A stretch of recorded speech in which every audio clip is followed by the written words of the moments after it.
give a motivational speech in the afternoon each day. There was a time by the name of Derek Foster came up there, toughness, pushing through. He got real razzed up as the speech progressed.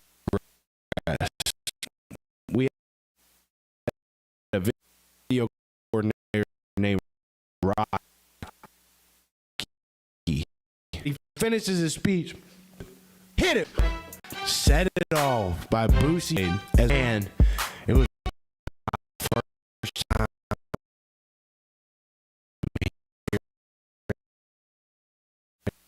hearing that song. Set it off.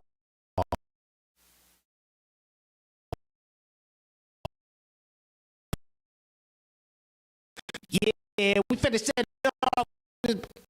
You heard me. I'm finna put your trash bag. Tired of all these knowing me right now. For real. You wanna talk shit? You wanna run your mouth? You want some gas to strut your mother? Get at this jaw. And that was my first time hearing Set It Off at Sanford. Was the all right, good afternoon, everybody. Good afternoon. Welcome back to the show. You know, I don't think we've talked enough about the state of the Ole Miss football program. So I thought that maybe we'd take today to talk about just what's going on down there. The good, the bad, the ugly. Listen, I think this Ole Miss football program is primed to go and secure their first national championship. I believe in program history. It's definitely the best season for Ole Miss in the history of the program. And we have to unpack all of it. You got assistant coaches, tight ends coach, receivers coach, running backs coach that went down to Baton Rouge. They were expected to start work the day after the Georgia game because no one thought that Ole Miss would beat Georgia, Lane Kiffin included. And a lot of those coaches went down to Baton Rouge. Charlie Weiss was one of them. And they talked a lot about this. We'll get into all the depths of it later on in the show here. But you got assistant coaches who went down to Baton Rouge for some transfer portal work and did not come back to Oxford.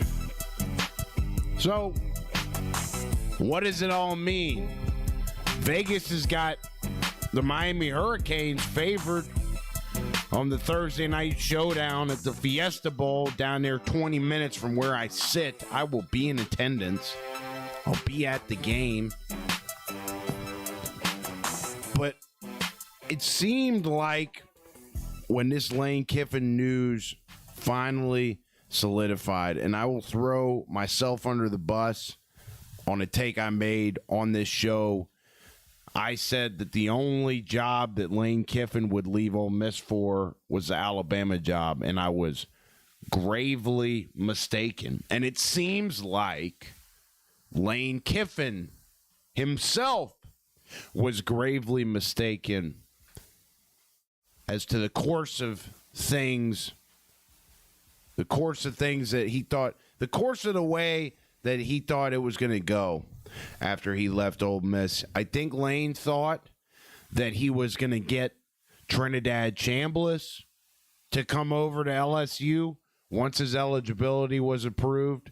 I think in the last 24 hours or so, Trinidad Chambliss did get his eligibility approved to play again next year, and he will be going to Ole Miss. In 2022, Trinidad Chambliss had some sort of medical redshirt season, and so himself and the folks down at Ole Miss have been working the last couple of days to submit medical records to the NCAA proving that he was injured, warranting a medical red shirt for 2022, and therefore one more season for him in 2026 where he'll suit up for Ole Miss. Kawan Lacey, who a lot of folks thought was going to go to Baton Rouge with Lane Kiffin, has re-signed with Ole Miss today. I'm pretty sure Kawan Lacey is approaching has to be approaching some sort of college football record for touchdowns in a season. I know he's got the Ole Miss record, and he got that record against Florida about 2 months ago, and they're still kicking. But there's a lot going on with the assistant coaches right now and the staff transition. Pete Golding, who stepped in for Ole Miss, he was the defensive coordinator. He's a Saban disciple. That's the narrative, right?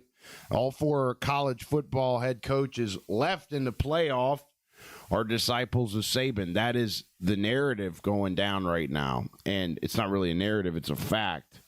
But Pete Golding is a guy who an Ole Miss reporter said the only time coordinators are available to the media is at the start of fall camp, and he got to know Pete Golding at the beginning of this season, where Pete Golding dropped 8 to 12 cuss words. It was unlike any other press conference. This guy said his name's Russ. This guy said that Pete Golding was unlike any coordinator he had seen in these yearly pressers that they have with coordinators. I've noticed in all of Pete Golding's press conferences this week from the Fiesta Bowl that he's continually being asked about staff leaving, and he persistently states that he's not sure, and adults make adult decisions. That's Pete Golding's stance anyway. So the facts of the matter are, Ole Miss, for this Thursday's Fiesta Bowl, will be without their tight ends coach. They will be without their running backs coach. They will be without their receivers coach. And there's reportedly 3 or 4 more staff members that also will be staying in Baton Rouge. The offensive coordinator, Charlie Weiss Jr., is still slated to go to Baton Rouge whenever Ole Miss's season ends. And there's a lot of speculation that Charlie Weiss Jr.'s name might be thrown in the hat in some NFL circles. And some Ole Miss fans on Twitter are even hypothesizing that this situation could escalate and make Lane Kiffin look like more of an ass than he already does in the event that Charlie Weiss Jr. forewent the LSU opportunity and took an NFL head coaching job. There was something I saw this morning addressing the idea of Kirby Smart possibly taking the vacant Atlanta Falcons job. And the reasoning, I saw this on Feinbaum, the reasoning would be, and this is from folks that believe why Kirby Smart would be a good candidate to take the Falcons job. More money, salary cap, and I can't remember the last one off the top of my head. Kirby Smart's making $13 million a year at Georgia. That is mathematically $270,000 per week. I don't think... Yeah, I mean, the Blank family could probably give him a nice pay raise. The salary cap, though, would not be a good draw from a college head coach to a professional head coach. Yeah, you got 31 other teams as opposed to 126 other teams. The competition is much more concentrated in the NFL. But what I would say, my take against Kirby Smart taking a job with the Atlanta Falcons would ironically be the salary cap or lack thereof in college football. You know why? Because Georgia is still one of the creme de la creme programs in terms of resources financially that they have access to. No salary cap in college football actually benefits Kirby Smart more than it would in the NFL. I'm not saying that I like that there's not a salary cap in college football. In fact, I don't like it. If you want real parity, and I think we have moved to some semblance of parity with the transfer portal and donations, donors, boosters coming out of the woodwork for programs like Texas Tech, Indiana. I think we have moved towards some semblance of parity that we've never seen before in college football. That might be a lazy take. That might be so obvious that it's a lazy take. But I know in my heart of hearts that Kirby Smart has got it made at Georgia. And that hasn't come without work. It's not like he hasn't earned that. But I would still argue that Georgia, the University of Georgia, the Georgia football program, is in the top echelon of financial resources in college football still. And you're telling me, yeah, it's the NFL. I get that. There's prestige to it. There's a certain kind of air to an NFL head coach that maybe doesn't always occur with college head coaches. But you mean to tell me that a coach like Kirby would want to transition from not having any limit to money that he could spend on players to having a limit? You're out your damn mind. That's not a good deal for Kirby. I think as it stands, my take is that he would stay put at Georgia with this open Falcons job.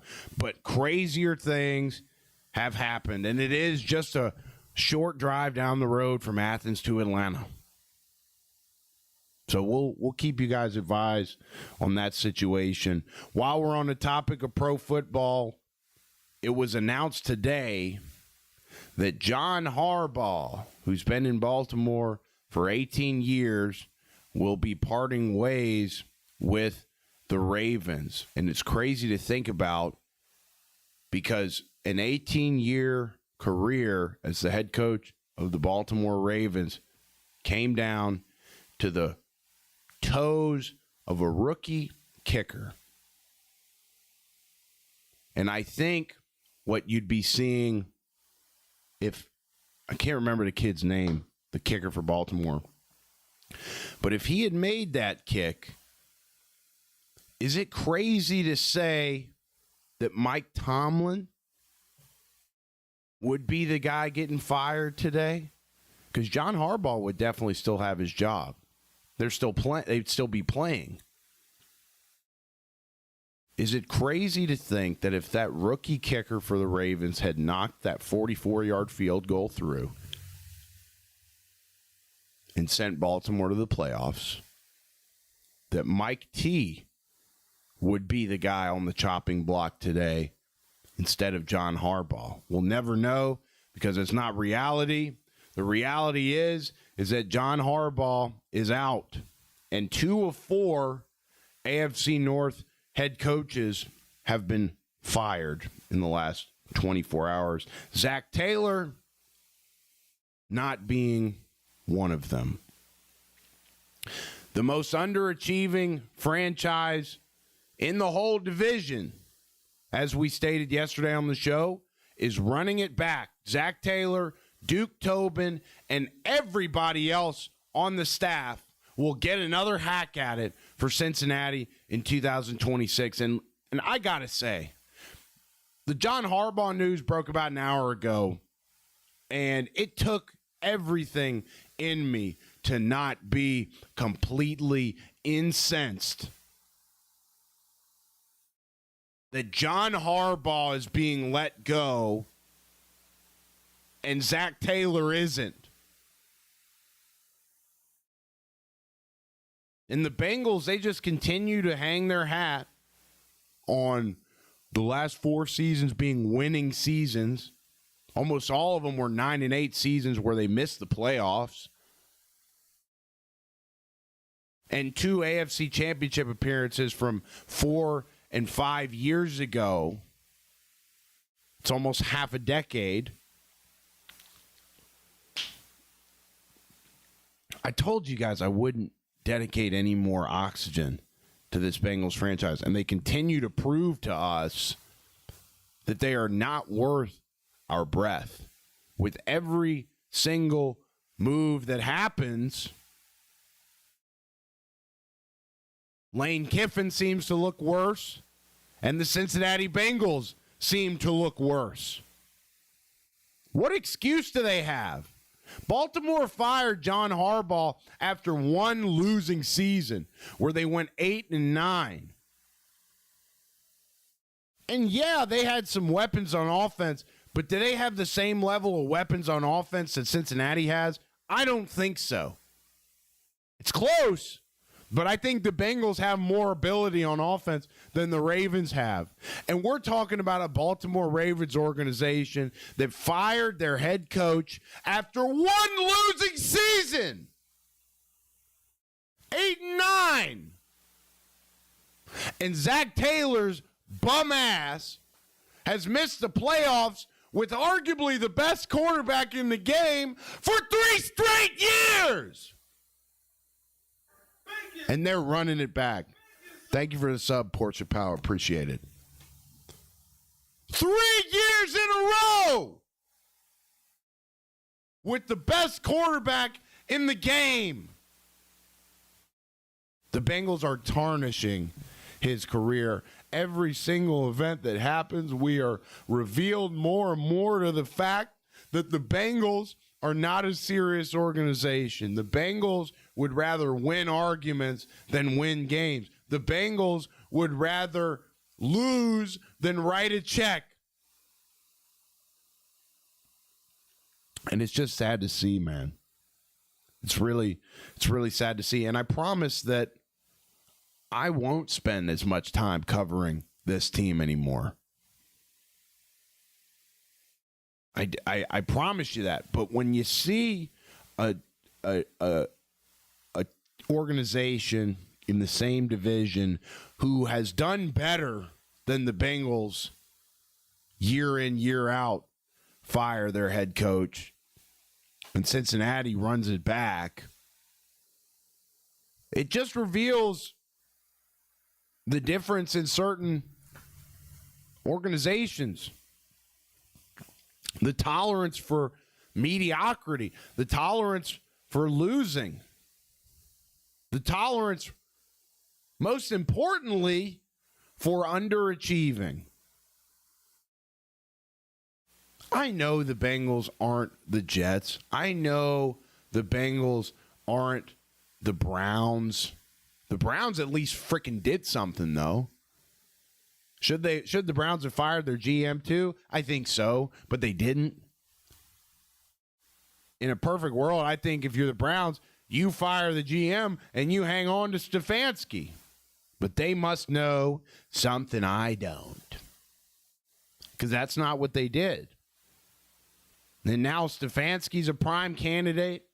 You got Titans fans clamoring to hire John Harbaugh. And the Bengals, no matter what coaching candidates come on the market, are stuck with Al-Qaeda's Zach Taylor. Really, if you want to know the true leader of Al-Qaeda, it's Duke Tobin. I believe in the players' belief of Zach Taylor. I do. He's a players' coach. The players speak highly of him. I don't know if I see Zach Taylor's offensive mind that some people build him up to be. I just can't stomach punting it on 4th and 1 at midfield when you're losing in a meaningless Week 18 game to your division opponent, the stinky Browns. I don't know if that's an offensive mind that I am ready to get behind.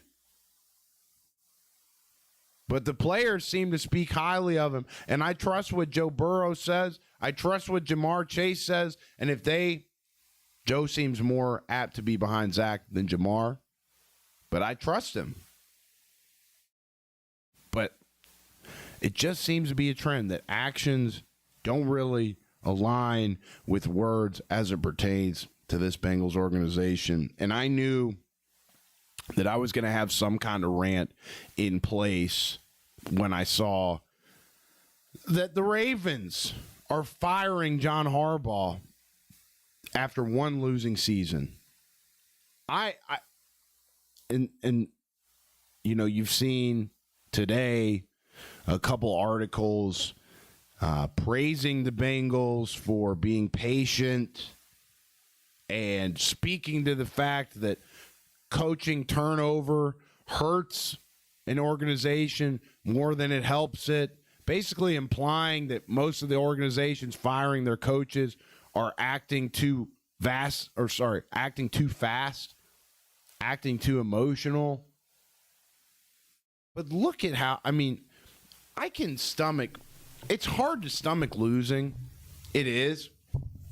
But if you know what you're getting, if you know that your team is bad and you lose, that stings a lot less than knowing your team could be good and they lose because of the potential, the ability being left on the table. Because really, if you're a high-achieving human, you understand that competition or achievement is not about beating the guy across from you. It's not. It's about using the guy across from you as a means to demonstrate the ability that you've accumulated as a result of day in, day out, good habits, and being the best person that you can be. I learned this about myself on a date with a fine lady one time. She had some kids, and I asked her the story behind that. She was talking about work, and I said, what do you think you do it for? Kind of knowing what the answer was going to be. She said, my kids. And then she looked at me, and she said, what do you do it for? And I was like, shit. Well, I ain't got a cause as noble as kids. So I thought about it for a split second, and I just fired back. I said, I want to make sure that I don't leave a single ounce of human potential on the table. And I'm grateful for that date because that helped me realize something really important about what I value. And the Cincinnati Bengals seem to be in complete contradiction of that value of mine. It seems like they don't care whether we leave potential on the table, whether we achieve our human potential as individuals and as an organization. It seems like we just care about our check from the league, the revenue sharing check from the league coming in each year.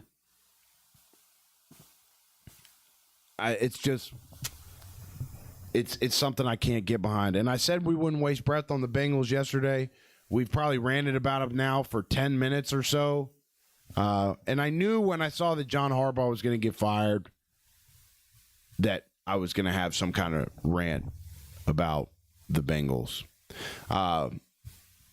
Back to Ole Miss, playing the Miami Hurricanes. I can't remember what time, Thursday evening. My buddy's getting into town tomorrow night to come and stay. We're going to the game Thursday night. Got plenty of family who went to Ole Miss coming to town. It should be a heck of a weekend, and I hope the Rebs find a way to win against the Hurricanes. Now, I do love Miami. I love the U. I love what they're about. I love how physical they play. They've got an NFL front four.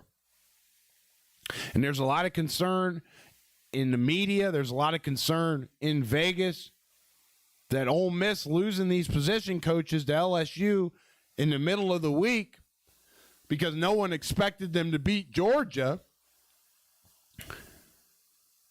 is going to be not harmful. Or the media believes it'll be harmful. Vegas believes it'll be harmful that Ole Miss will be without their tight ends coach, their receivers coach, their running backs coach, and a few other coaches.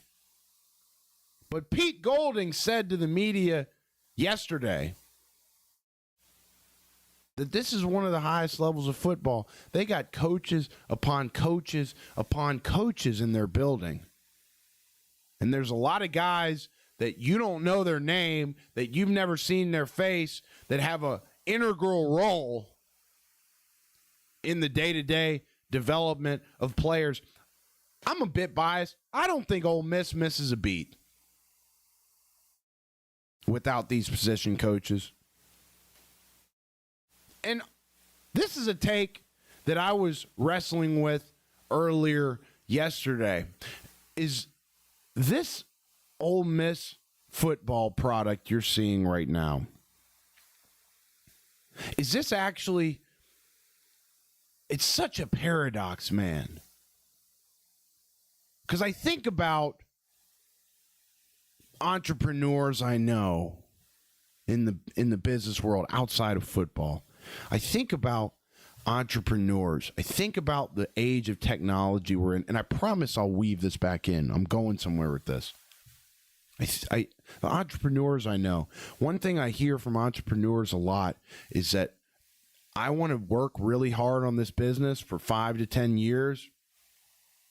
And if I do a good enough job, I should be able to phase out and fuck off to the mountains or whatever. And this business continues to run smooth. Dan Campbell said the same thing during the season this year. And Dan Campbell, he's having a hard time. I saw in the press conference, they asked him what grade he would give himself for the Lions season, and he said an F. That's the kind of accountability that I've never seen Zach Taylor take, but I digress.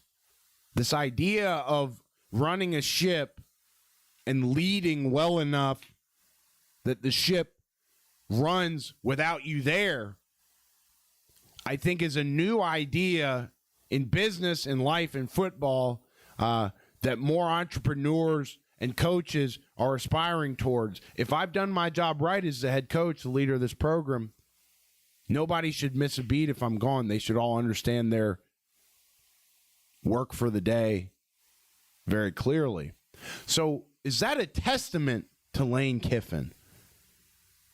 Because I keep seeing headlines about, oh, Lane Kiffin looks like an ass. He left LSU to pursue a national championship, and now the very program he left is getting ready, fixing to maybe do that. I've heard Lane Kiffin, for that reason, doesn't even seem to be a proper evaluator of talent that's right under his nose in the building. And I think there's some truth to that. And I do think the farther Ole Miss goes, the worse it looks on Lane Kiffin. And I do think that part of why this team is playing the way they're playing is that they feel abandoned and they're pissed off about it. And they got this I'll show you, we'll show you type of mentality. And now the recruiting piece seems to be crumbling around Lane Kiffin. Juwan Lacey's returning to Ole Miss. Trinidad's returning to Ole Miss. Ole Miss has not lost anyone, to my knowledge, any starters in the portal. In fact, I think the only player that's announced they're leaving Ole Miss is backup quarterback Austin Simmons, who's going to Missouri. But he'll play out the rest of the playoff. He won't play unless, God forbid, Chambliss gets hurt. He'll spend the rest of CFP with Ole Miss. It's not. I think the more things develop, the worse Lane Kiffin's going to look. But I just have this thought in the back of my mind about entrepreneurs I know, about Dan Campbell saying this, that as a leader, my job is to make sure that the ship runs well, whether I'm there or not. And you have to think about that when you think about this Lane Kiffin situation. It's a historic situation. Hope it never happens like this ever again. What a story it would be if Ole Miss was able to win the last 2 games of the year, secure a national championship in the wake of a coach leaving them for greener pastures when greener pastures might have been there all along. It's a really interesting story, and I think Ole Miss fans are always going to hate Lane Kiffin. They're always going to have a nasty spot in their heart for Lane Kiffin. I've been hearing from Ole Miss fans that Lane Kiffin's out of their mind. They've forgotten about him. They've gotten over it. I don't really see that. I don't know how that could be the case.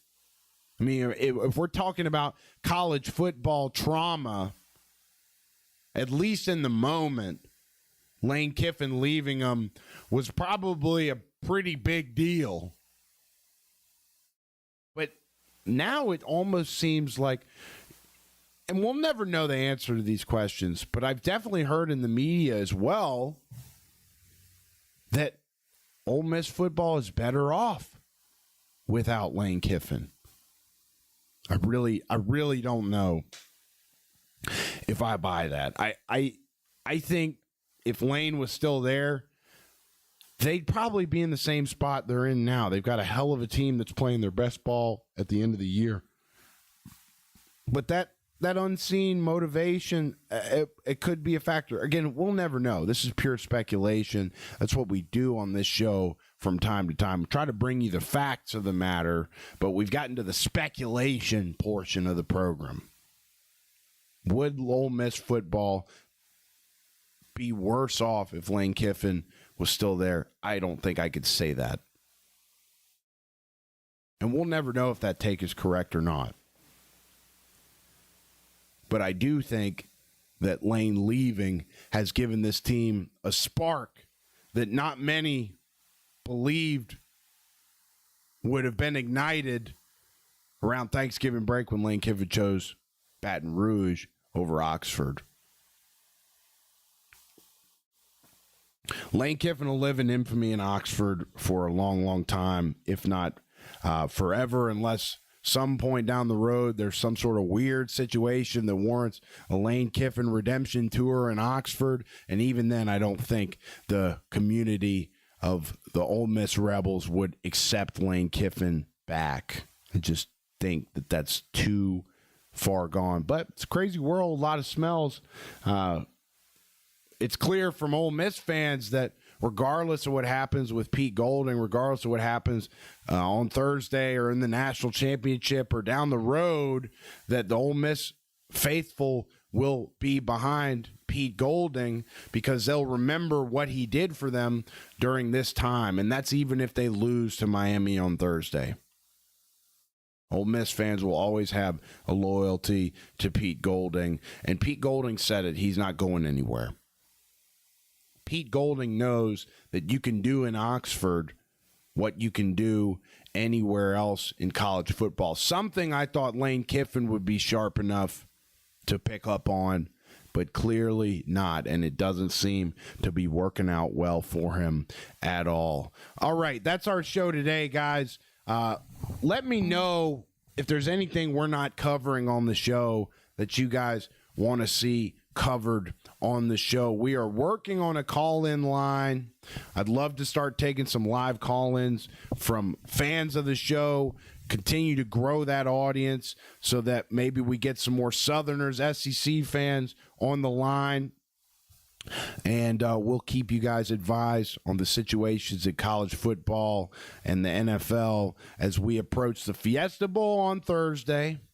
And then the game between Indiana and Oregon on Friday. And then, of course, we got NFL wildcard weekend coming up. Probably the best pound-for-pound stretch of football we're going to see Thursday to Monday that we'll ever see. Fiesta Bowl Thursday, Indiana, Oregon, Friday, couple of wild card games Saturday, few more wild card games Sunday, and then we wrap it up Monday with the Steelers hosting the Texans, I believe.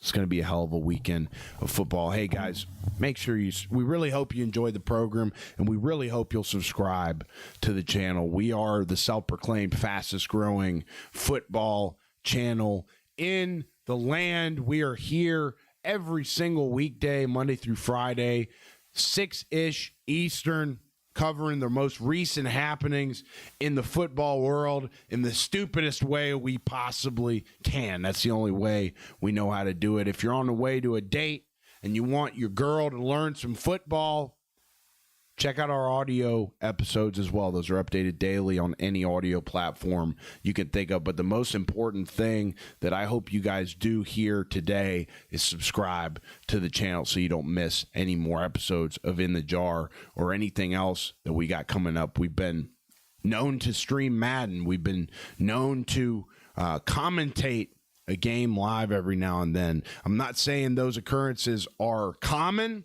at this point, but they are part of the channel. But the biggest part of the channel is this podcast.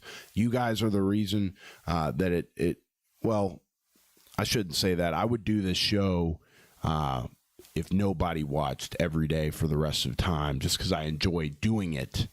But you guys will fuel the success of this show moving forward. So it's very important that you double tap the screen and subscribe to the channel. We got a couple today.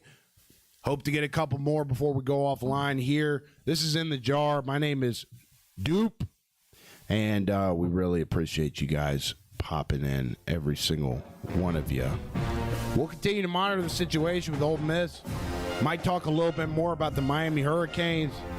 I really got no interest in Indiana versus Oregon, but there might be something that comes up there. Fernando Mendoza, probably going to be a Las Vegas Raider. I don't think he's going to work out in the pros, but been wrong before. Bear down. Bear down. The Bears, home underdogs against the Packers, who haven't won a game in a month. Might be a good bet to take. Might be a game to stay away from if you dedicate some of your walking around money to betting on football. Bears, they could be a good bet. Home underdogs in the wild card round against the Packers, who haven't won in a month. All right, guys, I got to go to jiu-jitsu. We'll see you.